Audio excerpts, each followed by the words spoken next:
Justin, guess what we just did? We just went live on a new platform. Yeah. We figured it out 5 minutes ago, so we'll see if it actually works. Justin, did I tell you that we're potentially live on Twitter as well? Hey, there we go.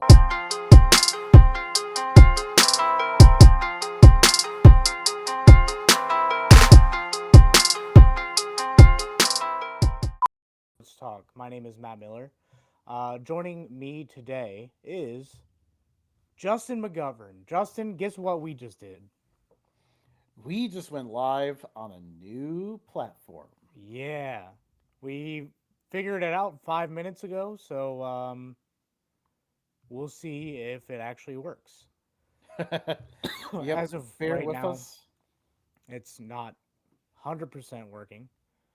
Um, yeah, we're live. Yeah. All right. So today, we are going over the NFL draft. Yeah, this I is think, our. This is always one of our favorite things to do each year. Um, we do a few mock drafts throughout the off season, but now it's time. It is time for us to put pen to paper and submit our final mock drafts of the year. yeah. And for those of you who are just joining us for the first time, um, we are a show that prides ourselves on sticking up for the little guy, the underrepresented teams and whatnot of each sport. So we care about the bottom quarter of teams as much as ESPN cares about the top quarter. Um, so sit back, relax, and Justin, it's time for the NFL draft, baby. All right, yeah, let's dive in. With the first pick in our 2025 mock drafts, I think we have a unanimous selection here. I think just about anyone that's been following along knows that the Tennessee Titans are planning to take Cam Ward.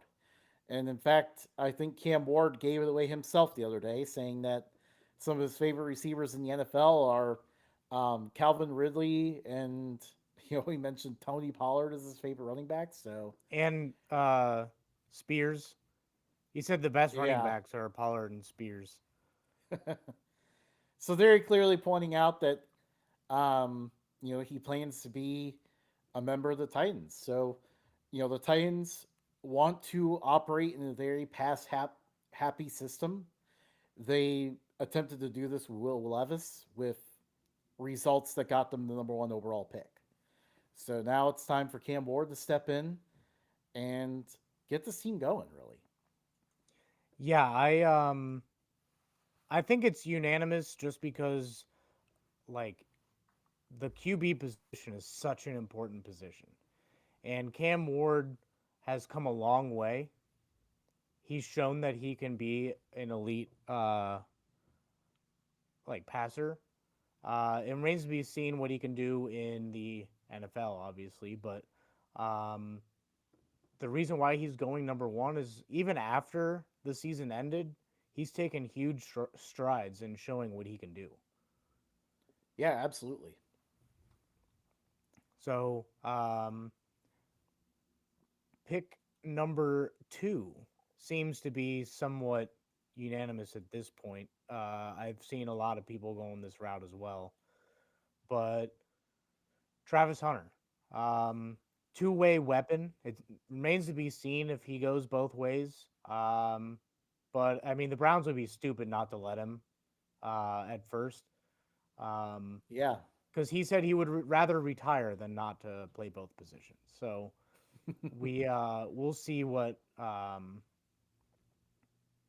can what he can do in Cleveland. I don't like him going to Cleveland. Growing up in Cincinnati, it's like every great player seems to always go to um, Cleveland, Baltimore, and Pittsburgh. So it's rather annoying that yet another elite talent that isn't going to miss. is going number 2 to the Browns. But Justin, Yeah, I think we have a great deal of confidence on this pick. I think a lot of people, even just a few weeks ago, were mocking different players here, and I felt good about Travis Hunter going here. He will be a top talent receiver for them and a top corner as well. So it's gonna be fascinating to see what he does at the next level. This is going to be very intriguing. yeah. Um, I oh, think I we guess both you're up for yeah, 3. we both are anonymous here. I think at the next pick as well. No, we're not. Um, oh, we're not. No. Okay, so with the third pick of my 2025 mock draft, I have the Giants going best player available, taking Abdul Carter here. When we remember the Giants being very good, a long time back, it was because their defensive line was really strong. Carter is the best player in the class. It makes sense for them to just go with that here. I thought about, maybe they could try to look for a quarterback or, try to address their woeful offensive line. But ultimately, I think the value of getting Carter at 3 is just too much to pass up. Yeah. Um, Justin, did I tell you that we're potentially live on Twitter as well? Hey, there we go. Shout out. Trying out new things. The I don't think Abdul Carter to the Giants is bad, but looking at their roster, they already have 2 really good edge rushers. Neither of them are like big enough to be moved inside more. So I think that they're going to pass up Abdul Carter, um, which I think is dumb at the same time. But I think they go Will Campbell. You can't really go wrong with either. Will Campbell is a stud tackle, and they need blocking so bad. Yeah. Um, so I think they go Will Campbell. Maybe this is too obvious of a move to better their team. Um, but yeah, Will Campbell, I have him going to the Giants and being a stud on that offensive line.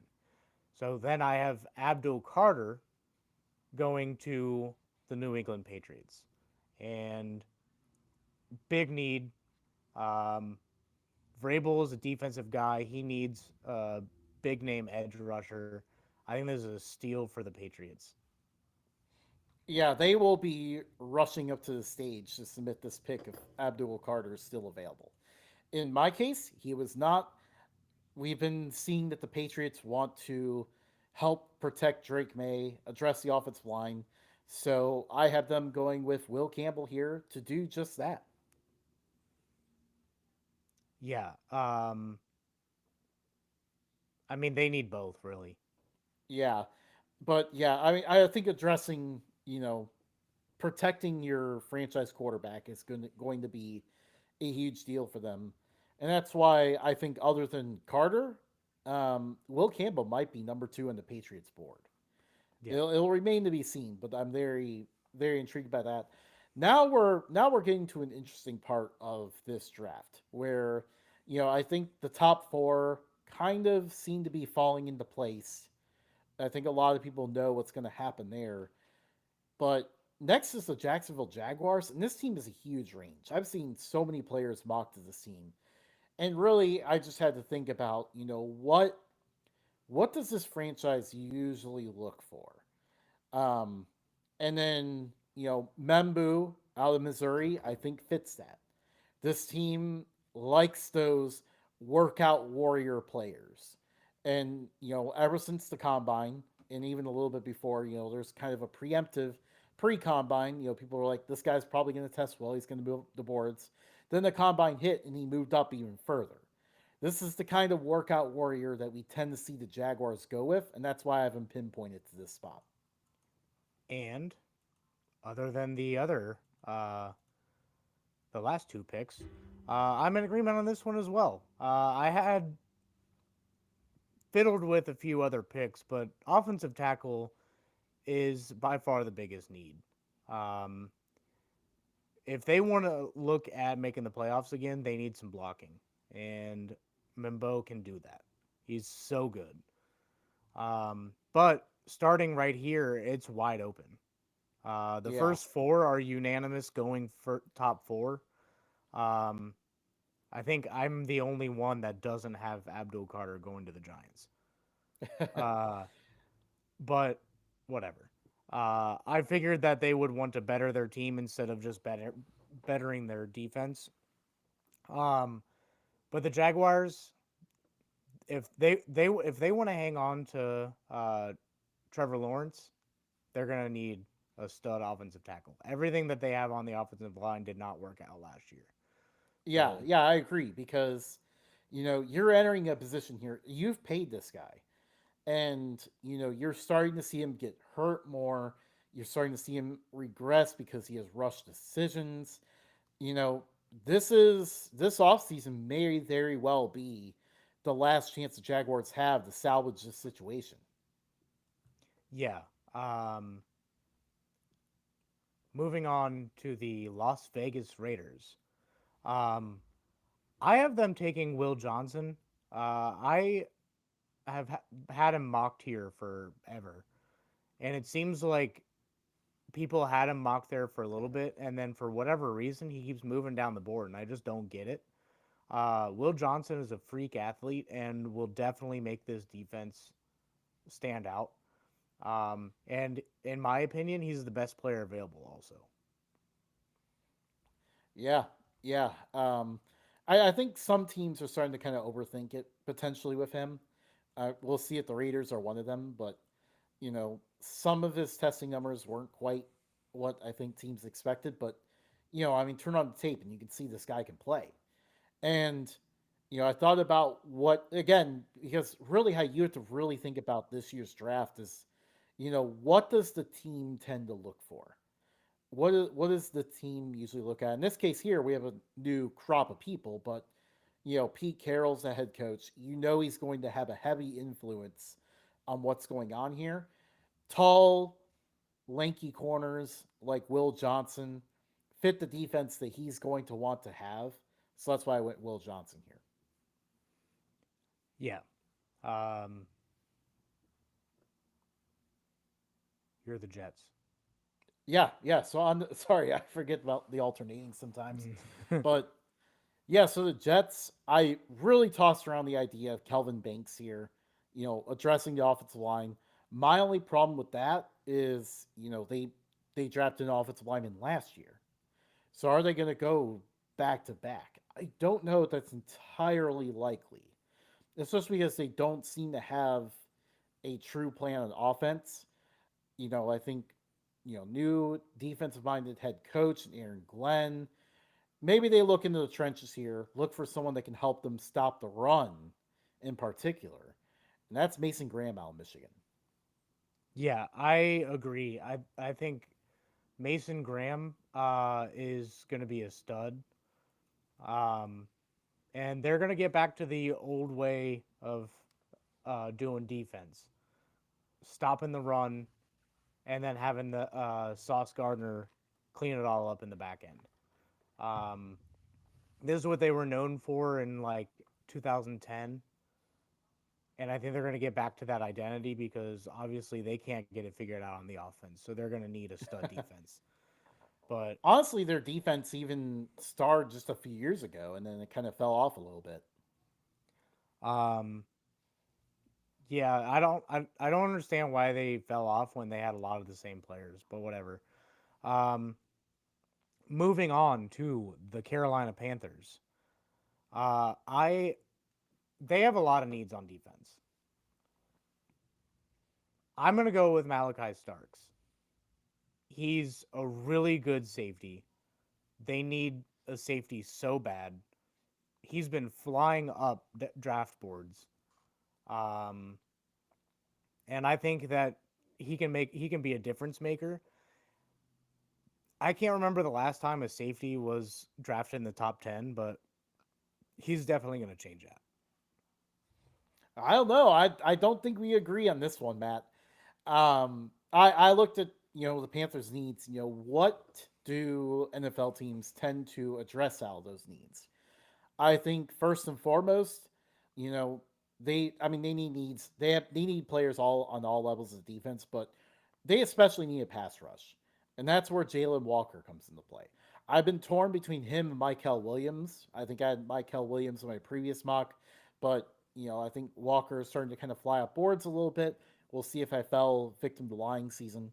But I think it's between the two Georgia players, and ultimately, I had the Panthers going Walker here. I just, I see them going at the pass rush. Yes, they have a needed safety, but I think a lot of teams are under the attitude that we can address safety later on. We saw safety get really deprioritized in the last few years. We had last offseason where safeties got cut en masse from all sorts of NFL rosters and had to take a pay cut. So, while Starks is very talented, we may see him fall just simply because of his position. Maybe. We'll see. Defensive tackle tends to drop pretty far too, so we could be wrong about Mason Graham also. Yeah, yeah, it's entirely possible. But moving on to the Saints here, this is an interesting one because the Derek Carr situation came up. They now are in desperate need of a quarterback.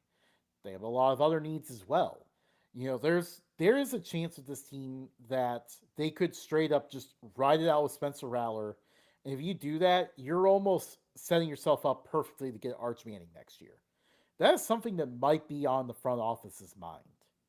With that, level of caution out of the way, I'm not sure if that's the route they're going to go. I think they do address the quarterback position this year and get Shador Sanders in the fold to be their franchise quarterback. Well, guess what, Justin?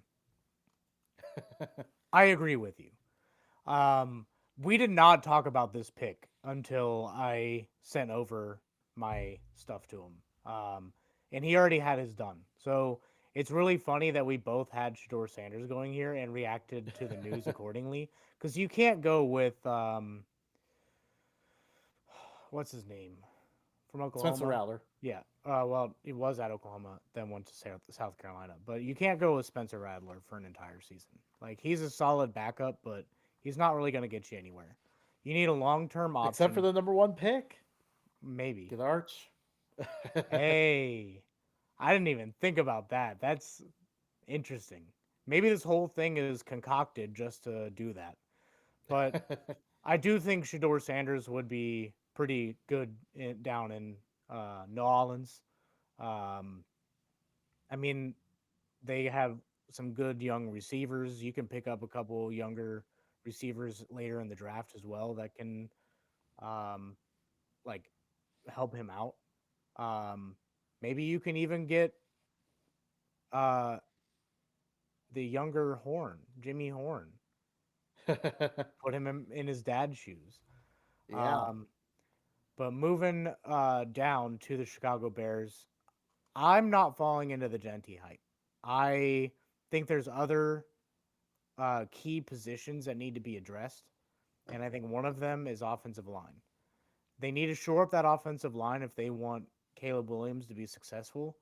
If you go with another skill player, like yes, I have Ashton Genti higher on my rankings than Kelvin Banks, but I think Kelvin Banks is a good fit because I think that he can play tackle. He can move. You can move him inside to guard. You can put him where you want, and he'll succeed.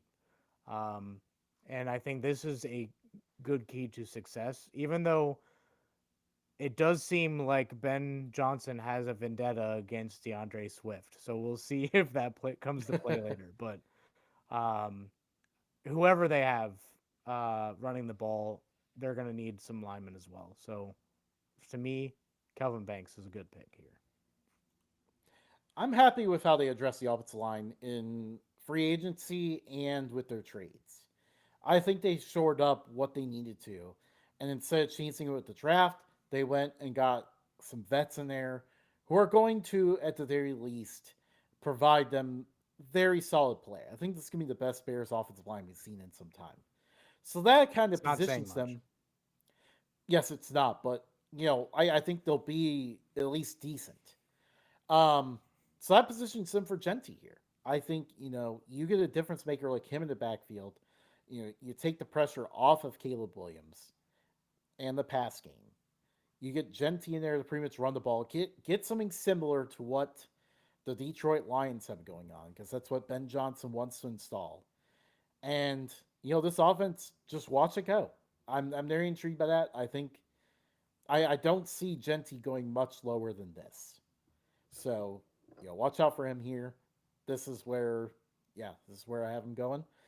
Moving on to the 49ers, um, I think there's a lot of needs, which is kind of weird for a team that just was in the Super Bowl 2 years ago, but here we are. They had to make a lot of cuts this offseason to get under the cap. A lot of guys are aging. They may have missed that initial Super Bowl window they were in. But, how can you work your way back there?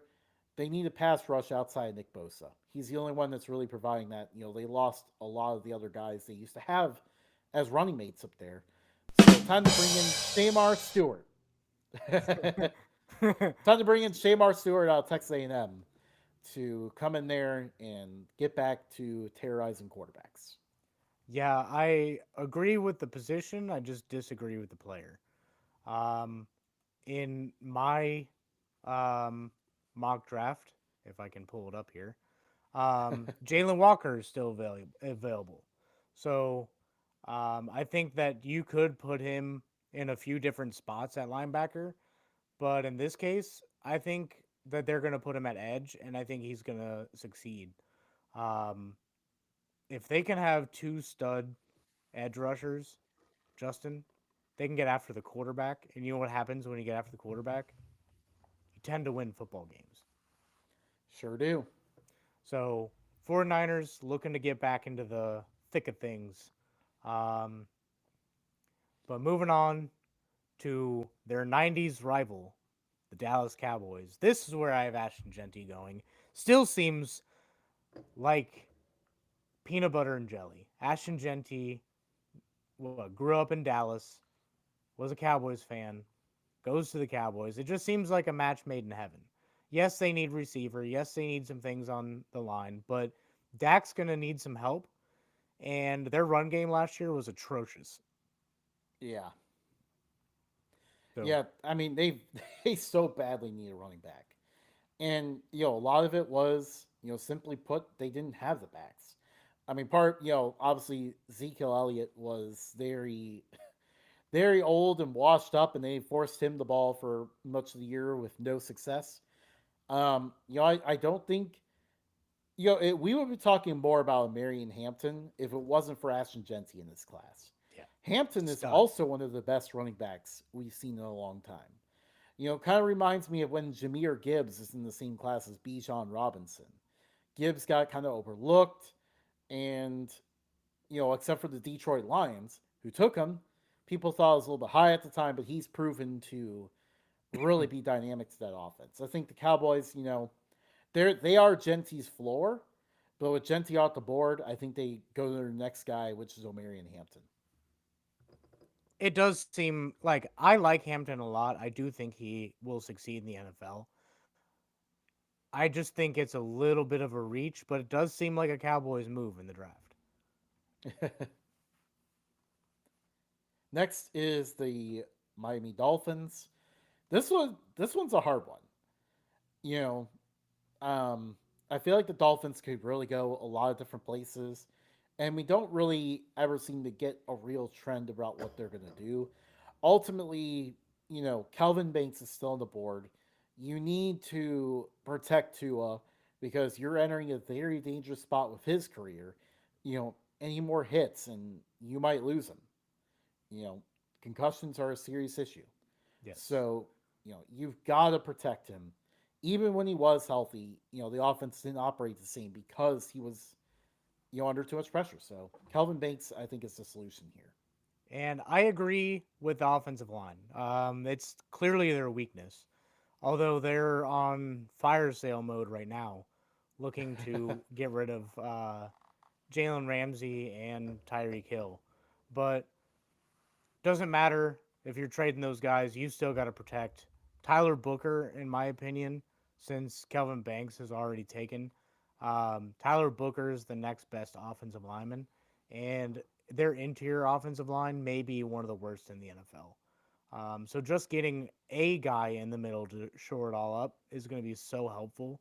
And to me, Tyler Booker is that guy to do that. Um, but moving on to the Indianapolis Colts.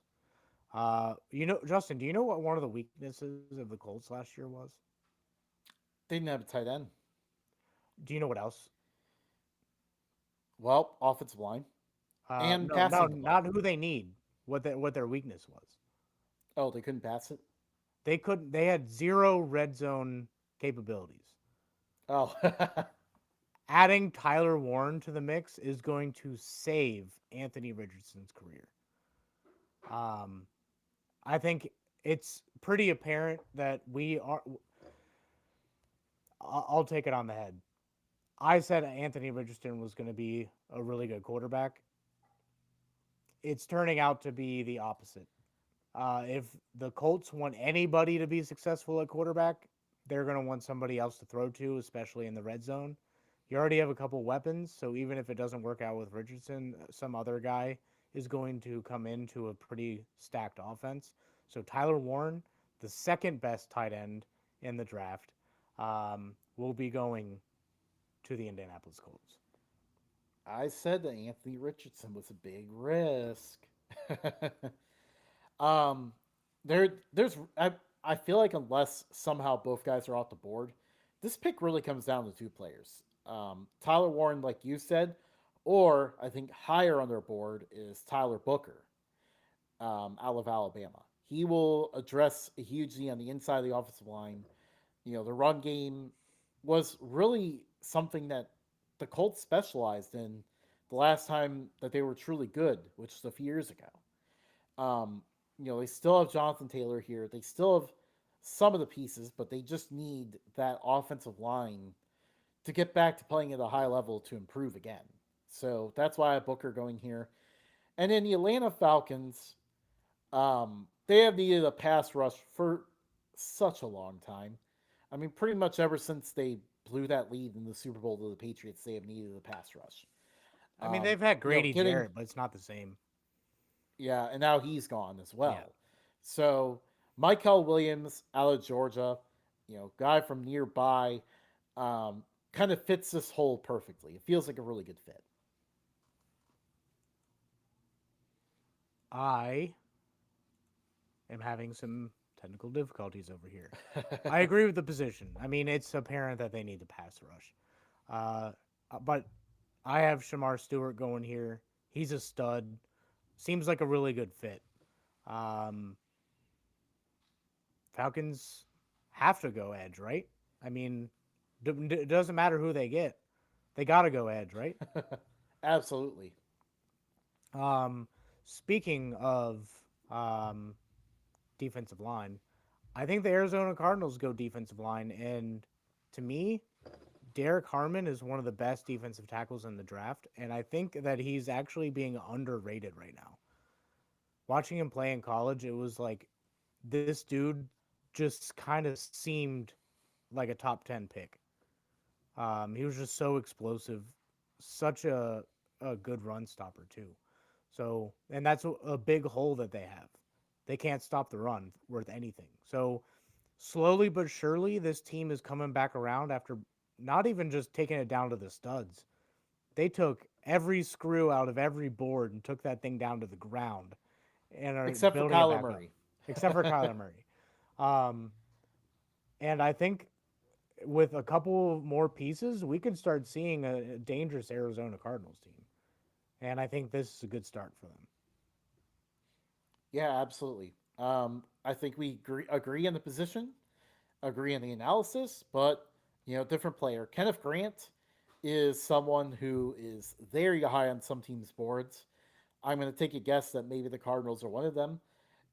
He hasn't quite had the production in college, but teams are really high on him as a player. In fact, some teams think that he could go higher than Mason Graham, the other Michigan defensive tackle. So that'll be very interesting to kind of monitor and see what goes on.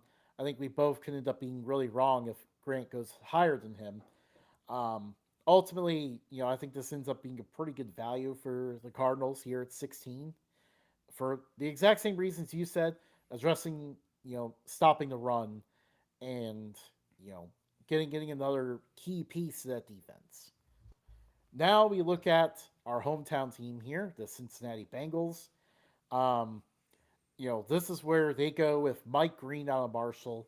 They need to address the pass rush no matter whether Trey Hendrickson is with the team or not.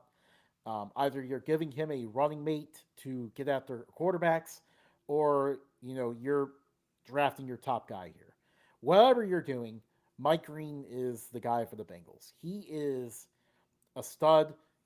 It's proof once again you do not need. We saw 1,000 guys hit the portal today, but guess what? You might be making a mistake because you don't need to do that.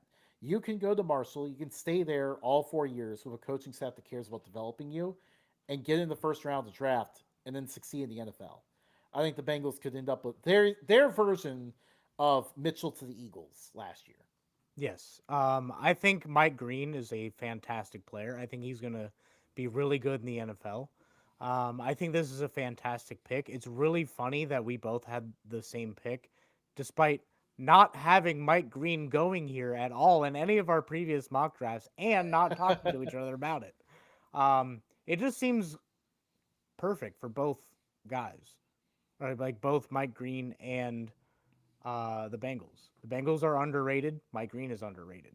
I think Mike Green has a chance to go way higher than this, but I do think that the Bengals need somebody opposite Hendrickson. Even if they don't get a deal worked out and they have to ship Hendrickson off, they need to have a pass rusher, regardless if he stays or goes. And I think he's a good building block. He kind of reminds me a little of what Justin Smith was back in Mm. 2001, coming out of college. So I think Bengals get a steal here at 17. Um, Moving on to the Seattle Sea guys, um, getting rid of DK Metcalf may or may not be the best move that they've ever done. Um, I don't. I think they made the right move, not giving him what 150 million, whatever he got. Whatever ungodly number that was. Yeah. Um, so to replace him, I think there's an even better receiver that they can get, and I always butcher his first name, Tetaroa McMillan. Tetaroa McMillan. Um, Tall, lanky guy with hands, and that's exactly what they need. Um, I think putting Sam Darnold in a position to succeed is going to be both beneficial for both the team and him. Um, Kind of reminds me of Justin Jefferson, but with like 5 more inches of height. Well, I think McMillan, the Seahawks are a good landing spot for him. But in this case, Tyler Warren's still on the board. And without a doubt, if he's on the board, the Seahawks are taking They have him. to. They need a tight end. Warren is, I mean, they really need, weapons in general, but Tyler Warren is the best weapon available at this point. So that's where he ends up playing with the Seahawks. The Seahawks finally give themselves a stud tight end they've been waiting on for quite some time now. But, Since the you know, downfall of Jimmy Graham. yeah, yeah, since then. We move on to the Tampa Bay Buccaneers. Jade Barron is still on the board. The Buccaneers badly need to address their secondary. So, this is another perfect fit. Barron is one of the best players on the board at this point and gives him a top tier corner again. I really badly want to mock Siobhan Revell out of East Carolina here to get the Pirates to Buccaneers thing going, but with Barron on the board, I just could not do it. Um, but great pick for the Buccaneers to kind of continue to improve their secondary, a piece that's been kind of holding them back from hitting the next level. Yeah, I agree with the secondary, but I have to change my graphic. You We're all guys can't catching see on. what It's I okay. see. Nick Emenwari is such a good defensive back. Huge reason why South Carolina was so good last year. in like half their games and got screwed out of the other half. Um, that's a story for a different show. But Buccaneers need to keep this train going and need to add some youth into that secondary. And Emin Worry is one of those guys that can make this happen. I mean, Bucks are just a couple pieces away from possibly making it to the Super Bowl and making the Browns look foolish for trying to ruin Baker Mayfield. Um, moving on, the Denver Broncos. Luther Burden III to Denver just seems right like the right fit. They need a good, solid receiver to go along with that offense. Um, it's a tough division. A lot of these teams in that division have been upgrading their defenses. You're going to want to go with another receiver to start attacking another corner. Um, Luther Burden, I'm a little surprised that he's fallen this far. Going into last season, he looked like he was like a top 10 pick. Um, so we'll see, but definitely think they need a receiver. Yeah, yeah, I agree. Outside Cortland Sutton, they kind of lacked options. They just need to they need to take the best pass catching weapon available, and I was very torn on what that is for the Broncos. I did not consider McMillan here. I've seen him as a popular pick, but McMillan is kind of the same receiver that Cortland Sutton is, so he doesn't bring a new threat. You know, are you going to look for a good route runner like Luther Burden? Or are you going to go with the speed guy and Matthew Golden? Been very torn on what this looks like for them. In the end, I end up going with Golden. Sean Payton, I think, would be very intrigued by his speed, and that's why he goes to the Broncos here. Oh, this is a neat feature. Hey, look at that. uh, We're learning on the fly here, guys. We're having yeah. fun. Um, yeah, next we have the Pittsburgh Steelers. They still need to address the offense. I'm assuming they're going to sign Aaron Rodgers. I think it's just a matter of days or whenever he comes back from his next Vision Quest and decides to sign with them. But I think that's ultimately going to happen. So get another weapon in there and really help this offense move. Um, I know they have DK in there, but man, the Steelers just love their tall receivers. Um, I kind of contradicts what I said about the Broncos pick, but you know, I the Steelers are kind of a different animal than the Broncos are. I could see Sean Payton being the kind of guy that wants to get a speed guy. The Steelers, on the other hand, you know, Rust Belt country. We want those big, tall guys who are going to get come down with passes in the end zone. I do agree with Aaron Rodgers, but I think um, they have what they want on offense. I think they can address offensive line. To me, there's not really another offensive lineman around here. They would have to trade back if they want offensive line. So I think that they're gonna go defense and just keep hammering this thing home. That defense is their identity. Walter Nolan falls to the Steelers, and I think that it's just another added piece to stop runs while TJ Watt does his thing on the edge, um, and just keep loading that thing up. Yeah, Plus, that's Cam a Hayward's getting old, so he can't really do it by himself. that's a dangerous pick. I think that's a really good one for them. Yeah.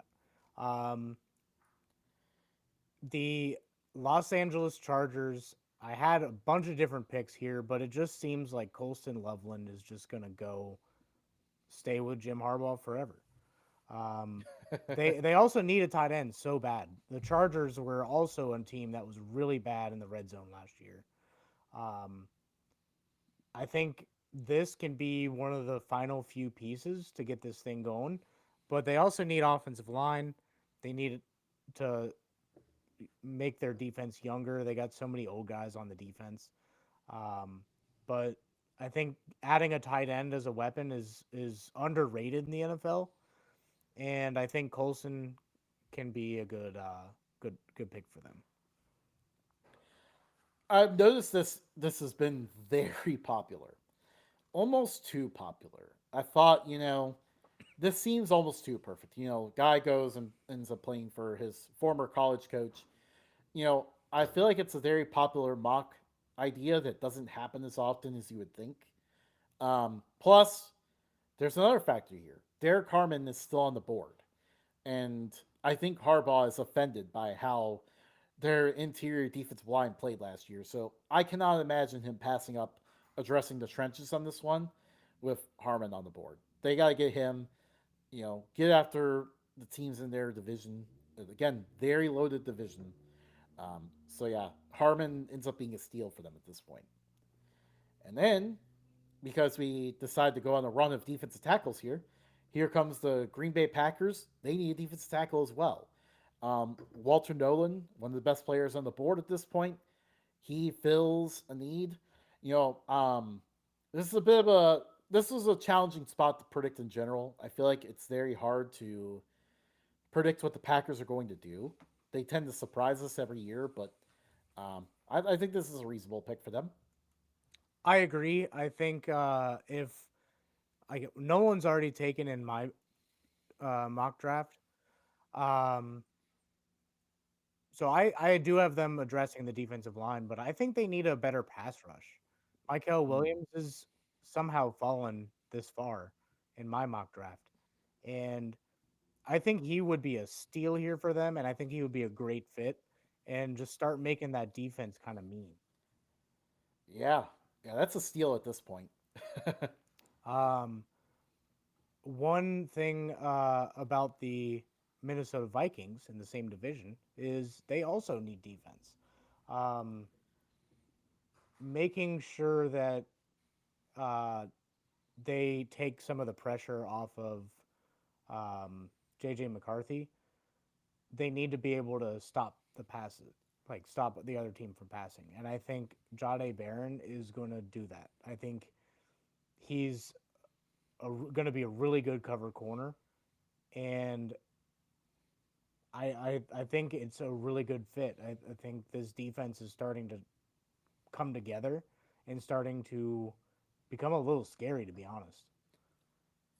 Yeah, yeah, it's been looking pretty good lately, which is why I'm kind of thinking everyone kind of forgets how their season ended. Um, Sam Darnold got thrown around like a sack of potatoes at the end of the year. Just, I mean, their offensive line couldn't even operate against the Rams in that playoff game. I, I'm very surprised most people have forgotten this, but I have not shaken the memory of that. So they need to go off the line here. Gray Zabel from North Dakota State is a dog, and he's from the region, so they know him well, and he is someone that could go offensive tackle or inside, whatever the Vikings feel they could use him the best. But someone that can help them run the ball better and don't let your quarterback get sacked like 9 times in the playoff game. Yeah, that was ridiculous.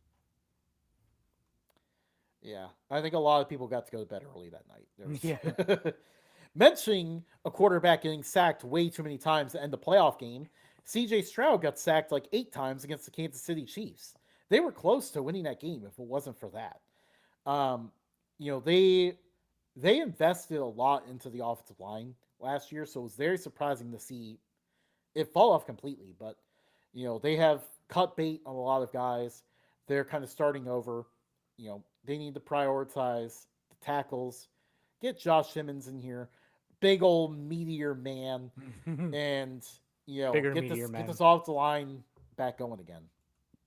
I actually disagree with you. I think what the Bengals have started here is linking up receivers that are familiar with quarterbacks.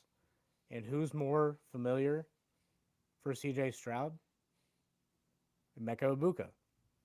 Getting rid of Stephon Diggs really wasn't that big of a loss, just because I don't think Stephon Diggs was that same player that he had been in years past. Yeah, And I think taking a similar guy, but with more of a let me just run this slant real quick and catch whatever you throw to me. I think Emeka Ibuka is going to be really good in the NFL if he goes to the right place, and I think if he goes to the Texans, he can be that guy.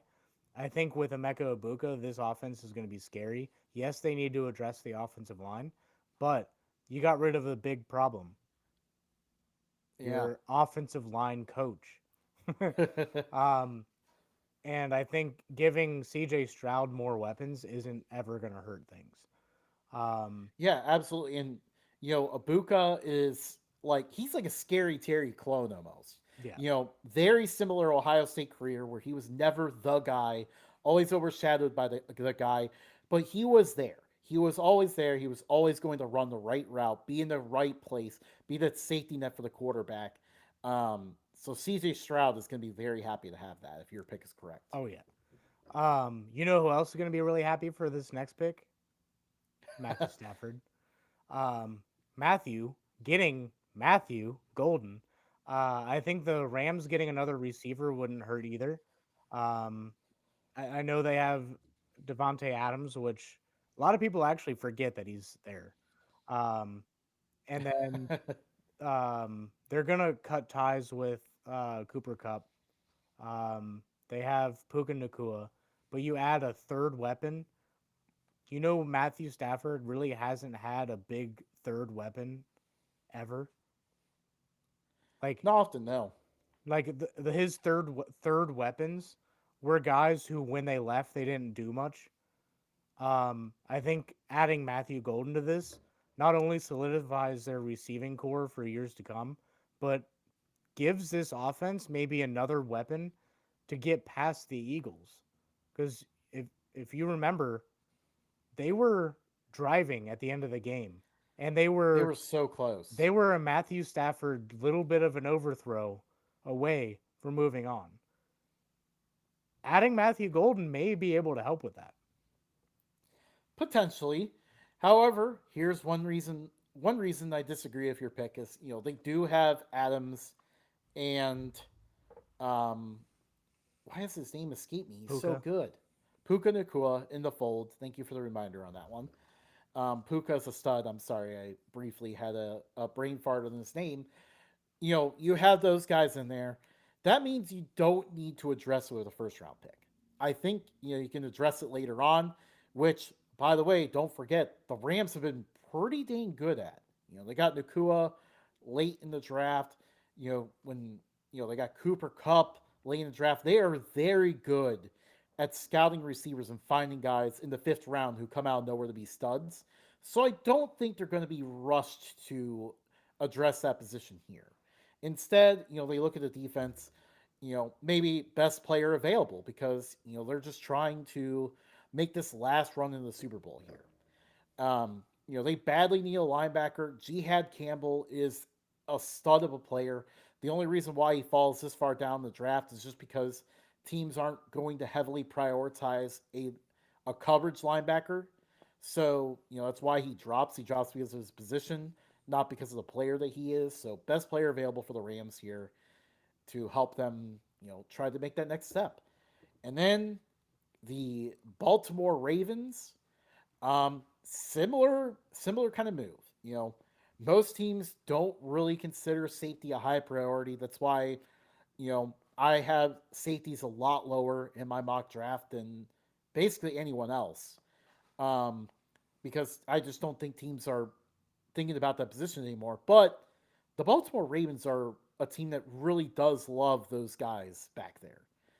That is a huge priority for their defense because they love to be aggressive, so they need a guy on the back end who can really keep it all together. They're gonna love that Malachi Starks fell to them here. They're gonna rush to the podium and get that pick in. So that would definitely be a dangerous pick for the Ravens defense. I think that Jihad Campbell is a better addition to this defense. Um, That's a good one too. I think Patrick Queen leaving and going to Pittsburgh was a huge loss for them.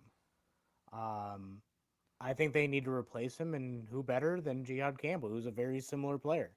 Um, Plus, I think he would be like, I think he could be like a captain long term, uh, like once he ages into it. But the Ravens, they can't get past the hump, not because their offense. but because of their defense. And what's funny is their defense isn't even that bad. Their Yeah. defense is actually pretty good, but their defense just folds in the playoffs, and they have to address that. And you got to find the weaknesses in your season and shore them up that way.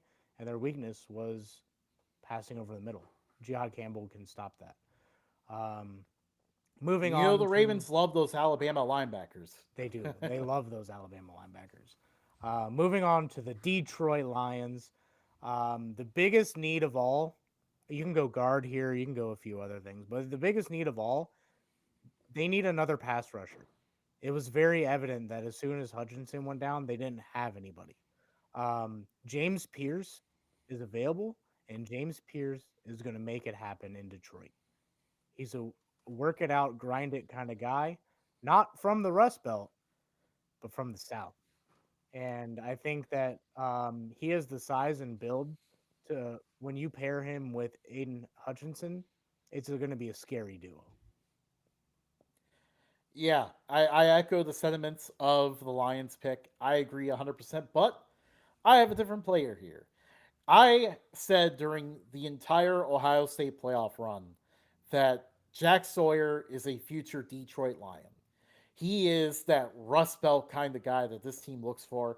I think they've had him pegged here. I've refused to change this pick. I have steadfastly kept the Lions with him this entire draft process, and I see no reason to change that. I don't care what the combine said or whatever, but Sawyer is. We saw the plays he made in the playoff. We know he's a dog. I know that Motor City Dan Campbell was watching too, and he loves getting those Rust Belt defensive ends. Aiden Hutchinson was successful. Now get another guy who's kind of a similar player, on the other side, and just watch it work. Then we look at the Washington Commanders. This team just was the surprise of the NFL. They really caught the league by storm. Jaden Daniels is a stud, and he worked really without that much receiver help. He had Scary Terry, a few other guys who made plays here and there. Um, so now they need that number two guy. They need another top guy. Um, Luther Burden has fallen to them here, and I think they are going to snatch it up in a heartbeat. I know Burden kind of fell throughout this draft process. Teams were not happy with his 2024 season was not as good as 2023. There was points where he kind of when Brady Cook got hurt, he kind of mailed it in and got frustrated. So, that's why teams kind of docked him a little bit. I don't think the Commanders are too concerned about that. He'll be happy to play with Jaden Daniels and he'll be ready to go. I think that the Commanders have never really addressed the edge rushing position since they started just selling off every edge rusher that they had. Nick Scorton is going to be a really good player here, and I think he would be a really good fit for the Commanders. Not only is he a solid run stopper, but he gets after the quarterback as well. So a good kind of two-way um, edge rusher there. But moving on to the Buffalo Bills, um, I think they have a few holes. I think they're a few pieces away from being able to beat the refs, but I think being able to stop, like, even if they're able to get past um, the Chiefs and make it to the Super Bowl, assuming the Eagles make it back, they're going to have to stop the run somehow. And I think they know that. I know they have Ed Oliver, but Ed Oliver gets double teamed. There's no way you're going to double team Tyleek Williams and um, Ed Oliver. I think Tyleek Williams is just a man and can throw some people around. I think outside of Ed Oliver, they're a little thin. I know they got Larry Ogunjobi and Daquan Jones, but Yeah, and Ogunjobi is suspended for 6 games. yeah. So I think the best option for them is to make sure that nobody can run on them. Yeah, that's a good pick, and that's something that I very much was thinking about. Either way, we know the Buffalo Bills have to address the defense outside of a litany of terrible spots against the Chiefs that led to the NFL changing the rules once again. Um, Seems like that always happens when the Bills get screwed against them. I'm tired of that pattern. The other issue was the defense was just awful, absolutely horrible in the playoffs. In years past, you could use injuries as an excuse, but not this year. They were relatively healthy back there and still just could not get the stops. And I think the main culprit of that was the secondary. Now obviously I did just mention they were mostly healthy. Christian Benford got hurt against the Chiefs, and they had no one behind them that was ready to be at all capable of stopping anything. So that's one part, and then also in general, they just need another guy in the secondary. So Trey Amos, I think, fills the need here. I was very, very torn between him and Williams since both were on the board. Next, the Kansas City Chiefs. Um, I wanted to look at an offensive lineman here, but there, I don't know, there weren't that many available that kind of necessarily fit the range. I looked at who's on the board, and I think they see James Pierce as a nice steal at this point. So that's where the Chiefs go with this pick. Someone else to make their pass rush even more frustrating to go up against. Yeah, I James Pierce is off the board for me. So Josh Simmons falls mainly because there was other team needs for a lot of the teams ahead of the Chiefs. But the Chiefs land a guy. Now here's a guy, to quote Chris Collinsworth. The Chiefs tackles were awful. They get early starts every play. Um, then all of a sudden the playoffs come and they don't get called for it. If they want to continue their run of near dominance in the NFL, they're going to want to take a guy like Josh Simmons. He's a bigger, meatier man, and even though the like Ohio State had some really good players on the offensive line and really good depth, you could tell that there was a missing presence on that offensive line when Simmons came out. Um, Absolutely. so Simmons is going to make this team good for a little bit longer. Um, but the Philadelphia Eagles, um, they have had a few pieces leave their in this offseason. You win a championship, you have guys who want to go get more money. Don't blame them at all. You have the ring, now go get your money. One of the biggest needs and one of the most important positions on this team is guard. Um, they lost Becton this offseason. If they want to continue to run the tush push, they're going to want to get a good guy, and Gray Zabel is a good guy. I think if he was on any other team other than North Dakota State, if he went FBS, he would be much higher on this list. But because he went to North Dakota State, I think that's kind of what hinders him a little bit. Um, just like all the other North Dakota State players outside of Carson Wentz.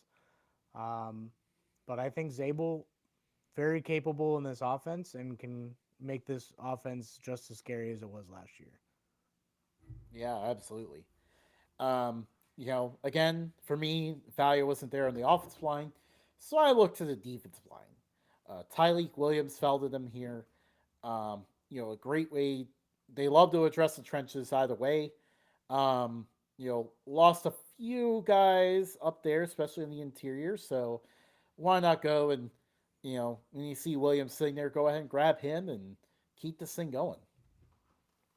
Yeah. So That's our that 2025 mock draft. that's all she wrote. Justin, you're coming a little in a little fuzzy there. Yeah, no. I'm gonna keep working on the lighting in this room, or a different room. We'll see, Ooh, but ooh. eventually. I'll probably sit here, even though this chair is super uncomfortable.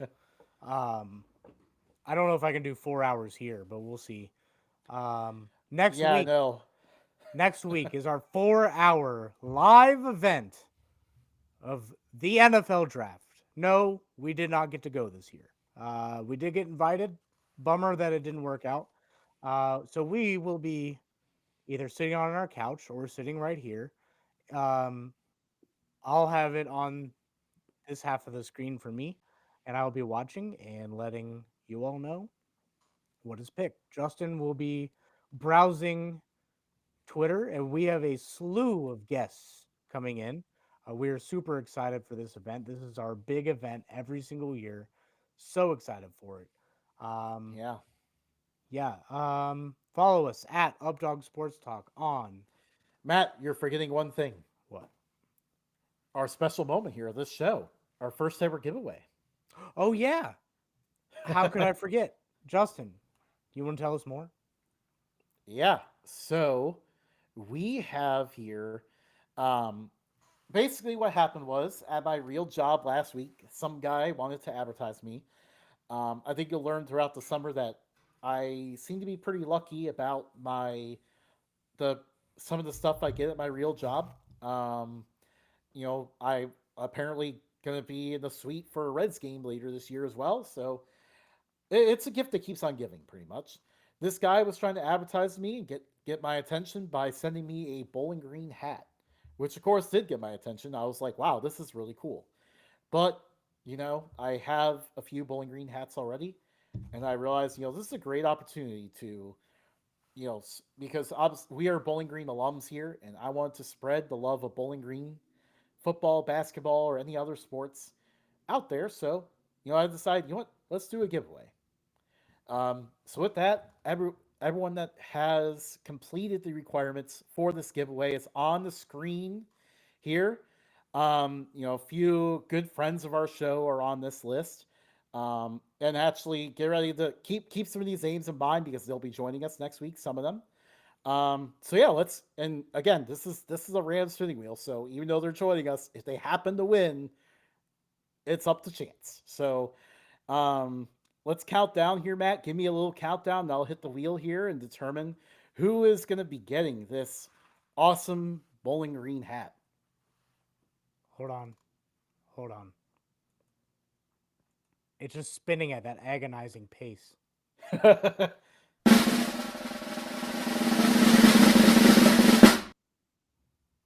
You did not time that up at all.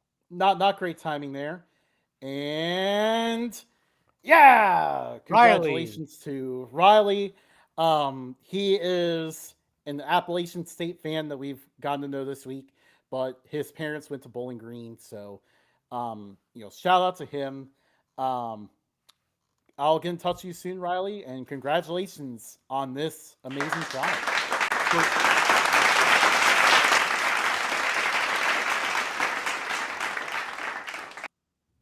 man, it's so great to have a soundboard now. I know, this is fantastic. I don't think I would be able to get anything done. Um, like I don't know why I am the one with the power of doing this. Yeah, we will continue to tweak things and kind of figure it out because um you know I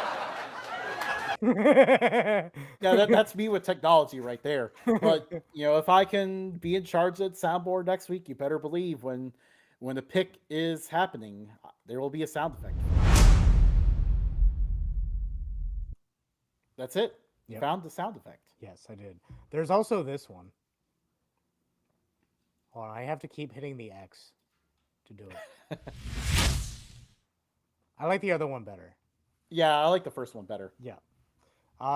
So that is the show. Justin, if you want to stop sharing for a moment before I kick you out of here. Um, follow us at Updog Sports Talk on everything. Instagram, X, where we do all of our updates.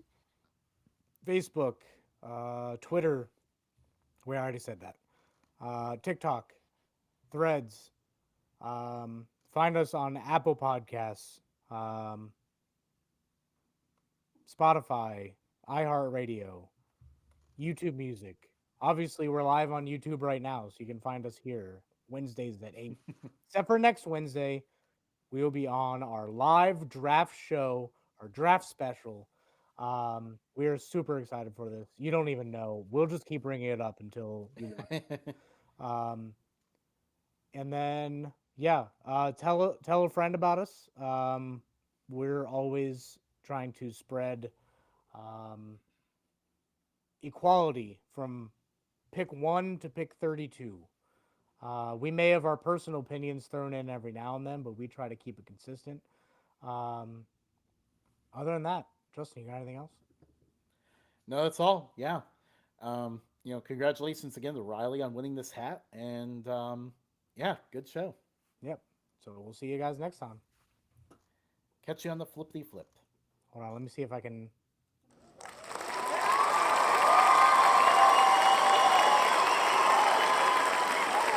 See you guys.